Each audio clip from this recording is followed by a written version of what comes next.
दोस्तों जब एक बच्चा स्कूल जाता है 3 साल का शुरुआत करता था, 20-22 साल तक वो पढ़ाई करता है, उसके पेरेंट्स इस पूरी प्रोसेस में 20-25 लाख मिनिमम खर्च कर देते हैं, इस उम्मीद के साथ कि जब वो बच्चा डिग्री डिप्लोमा लेके जाएगा तो एक बहुत अच्छा भविष्य उसके सामने होगा, एक खूबसूरत भविष्य उसके लिए होगा, एक खूबसूरत जिंदगी उसका इंतजार कर रही है।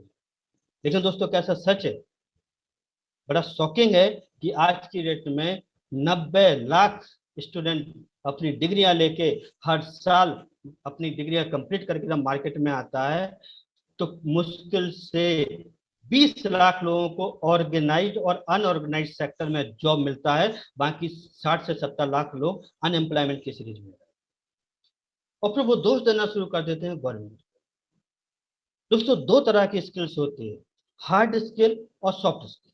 हार्ड स्किल मतलब तकनीकी कौशल, जिसपे हमने अपनी जिंदगी का 18-20 साल लगाया, पेरेंट्स ने 20 से 25 लाख रुपए खर्च किए। दूसरी थी सॉफ्ट स्किल, व्यवहारिक कौशल। दोस्तों लिंक्डइन के अकॉर्डिंग अगर आप किसी बड़ी कंपनी में आप जाना चाहते हो, किसी मल्टीनेशनल कंपनी में जॉब के लिए अप्लाई करना चाहते हो, तो वो आपके रिज्यूम में चेक करते हैं कि आपकी हार्ड स्किल्स क्या है और सॉफ्ट स्किल्स क्या है। और मजे की बात मैं आपको बताऊं, जिस एजुकेशन पे आपने 18-20 साल खर्च किया, 25-30 लाख आपके पेरेंट्स ने इस पे इन्वेस्ट किया, उसकी मार्केट में वैल्यू उनके हिसाब से केवल 39% है, देख रहे हो।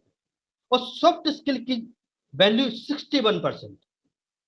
आज 2 टियर 3 टियर सिटीज में आप जाइए, इवन अपने आसपास जो लोग ग्रेजुएशन कर चुके हैं, कम कर रहे हैं, उनसे पूछना आप, 10 लोगों से बात करना, 20 लोगों से बात करना कि सॉफ्ट स्किल होता क्या है, उनका जवाब सुन के हैरानी होगी कि मैक्सिमम लोगों को सॉफ्ट स्किल का ही मतलब पता नहीं। दोस्तों मैंने बहुत अच्छे कॉलेज से इंजीनियरिंग किया, और उस समय इंजीनियरिंग किया जब इंजीनियरिंग के लिए बहुत टफ कंपटीशन होता था, पूरे एमपी में 1100 लोग सेलेक्ट होते थे लाखों बच्चों में, उसमें मैं एक था। मैंने उस अच्छे कॉलेज से इंजीनियरिंग किया। इंजीनियरिंग करने के बाद 10 साल मैंने as a software engineer Delhi में जॉब किया, और उसके बाद जब मैं डीओ सॉफ्ट में आया, तो पहली बार मैंने सॉफ्ट स्किल नाम इस शब्द को सुना था। तब तक मैंने सॉफ्ट स्किल क्या होता मुझे मालूम ही नहीं था, और मेरे सॉफ्ट स्किल इतने पुअर थे जब मुझे मालूम पड़ा। आज मैं आप लोगों को एड्रेस कर रहा हूँ ये डीओ सॉफ्ट के देन, आज मैं हजारों लोगों को स्टेज पे खड़े होता हूँ मेरे डीओ सॉफ्ट के देन, ये सॉफ्ट स्किल मेरी डीओ सॉफ्ट से इंप्रूव हुई। दोस्तों ये सॉफ्ट स्किल क्या आप लोग देख रहे हो राइट है। तो जिस एजुकेशन पे हम लोग मैक्सिमम पैसा खर्च करते हैं, और आज के पेरेंट्स को और स्टूडेंट को दोनों को सोचना होगा कि वक्त निकल चुका है। और यही बात पिछले वीडियो में मैंने आपको दिखाई थी, जो संदीप माहेश्वरी जी जिस स्किल की बात कर रहे थे कि आपके अकॉर्डिंग मैं अनएजुकेटेड हूँ, लेकिन आज के डेट में वो 1 करोड़ से ज्यादा रुपए एक महीने का कमाते हैं। पता है क्यों? क्योंकि वो सॉफ्ट स्किल ट्रेनर है, वो सॉफ्ट स्किल पे प्रोग्राम वर्कशॉप ऑर्गेनाइज करते हैं। और वो जो स्टूडेंट सामने बैठे थे वो अच्छी अच्छी कॉलेज से डिग्रियां लेके आए थे, उन्होंने हार्ड स्किल पर मेहनत की थी। एक स्टूडेंट ने, आपने ध्यान से सुना होगा, उसने बताया था कि हाँ डिग्री मैंने के लिए मैंने अपनी स्किल्स पे काम किया। स्किल का मतलब इन्हीं इसी सॉफ्ट स्किल की वो बात कर रहे थे। दोस्तों जब मैं सॉफ्ट स्किल की क्या जरूरत है, क्यों कंपनियां वाले इस चीज को इतना फोकस करते हैं, मैं 2-3 आपको एग्जांपल बताता हूँ।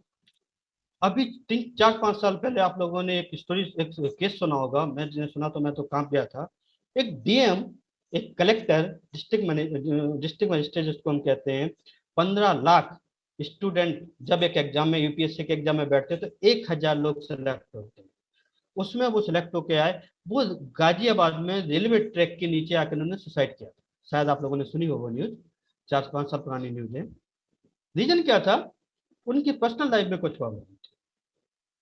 अभी अभी रिसेंटली, एक महीने भी नहीं हुआ, 15-20 दिन पुरानी जो दिल्ली की खबर है, दिल्ली में एक सीबीआई के एक बहुत बड़े ऑफिसर ने सुसाइड किया। क्यों? क्योंकि उनका जो वर्क प्रेशर था, तो जो उनके उनका जो जहाँ पे वो डिपार्टमेंट में काम करते हैं, वहाँ पे बहुत ज्यादा प्रेशर था उनके ऊपर, वो उसको मैनेज नहीं कर पाए और उन्होंने सुसाइड किया।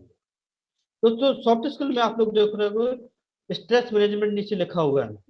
दोस्तों स्ट्रेस मैनेजमेंट करना हमें सॉफ्ट स्किल से, प्रॉब्लम सॉल्विंग लिखा हुआ है मैंने, देख देखो आप देख रहा है।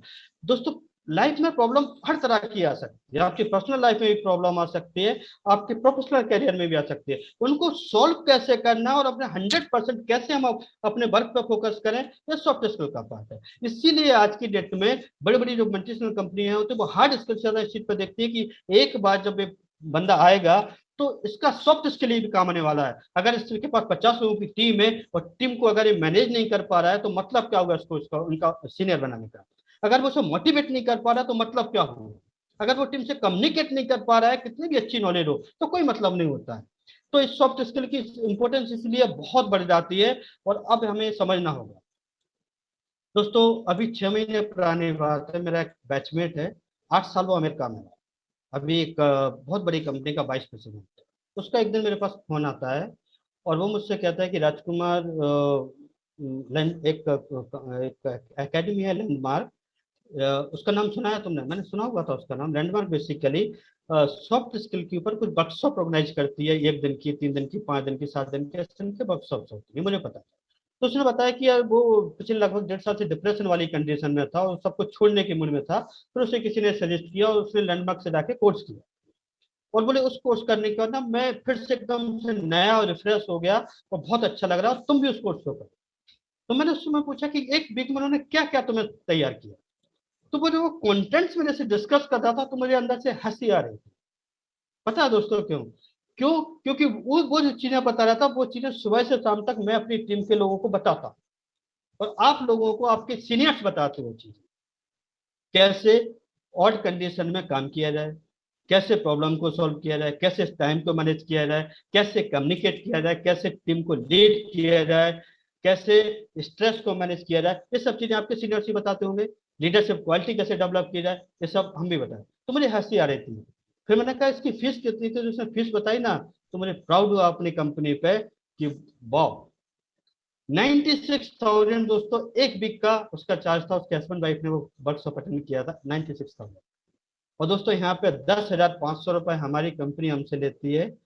उसमें हमें किट भी देती है, उसमें हमें टेस्ट सेंटर में जाके पूरी टेस्टिंग का पूरा मॉड्यूल भी देती है, उसमें हमें कंप्यूटर्स के सारे कोर्स सिखाती है, उसमें हमें इंग्लिश भी सिखाती है, जिसको मैंने बताया कि 25 से 30 की पोस्टिंग उसकी है। अगर मैं कंप्यूटर्स की बात करूँ तो अपने नेट पर ढूंढ लेना, टोटल 25 से 30 के जो मॉड्यूल मैंने बताया, इससे ज्यादा क्यों होंगे। और इसका मैंने बता ही दिया। वो 1 वीक की बात कर रहा हूँ और हमारे यहाँ पे लाइफ टाइम के लिए चलता है। जब तक आप सफल नहीं हो जाओ, आपका अपलाइन आपको अपडेट ही करता रहता है, सिखाता ही रहता है।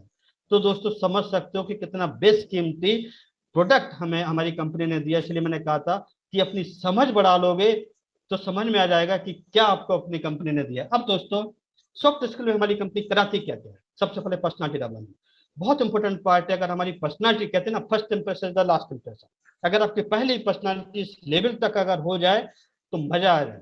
दोस्तों पर्सनालिटी डेवलपमेंट में ये हमारा ऑडियो विजन मोड में पूरा मॉड्यूल चलता है, आप इसको देखोगे बहुत मजा आएगा। आपकी इनर पर्सनालिटी कैसी होनी चाहिए, अंदर से आपको क्या क्या बदलाव करना है, अपनी पर्सनालिटी को अच्छा करना है, क्या क्या पॉइंट्स हैं जिन पे आपको इंप्रूव करना है। आउटर पर्सनालिटी आपकी कैसी होनी चाहिए, कौन कौन से पॉइंट्स है जो आपकी आउटर पर्सनालिटी को इंप्रूव कर सकते हैं। पॉजिटिव थॉट्स, दोस्तों हम एक विचार के साथ उठते हैं और एक विचार के साथ सोते हैं, उसके पीछे में करोड़ों विचार हमारे दिन में आते हैं। और मैक्सिमम टाइम नेगेटिव विचार को हम लोग अट्रैक्ट करते हैं, क्योंकि जिस सोसाइटी में, जिस समाज में हम रहते हैं, मैक्सिमम लोग नेगेटिव बातें ज्यादा करते हैं। उन नेगेटिव विचारों को कैसे कंट्रोल करना है, ये भी एक स्किल है। अगर आप नेगेटिव विचारों को नहीं कंट्रोल करते तो डैमेज कर देता वो आपके थॉट प्रोसेस को, और उसका इतने साइड इफेक्ट्स होते हैं कि जो जितनी खतरनाक बीमारियां होती है वो केवल नेगेटिविटी से आती है।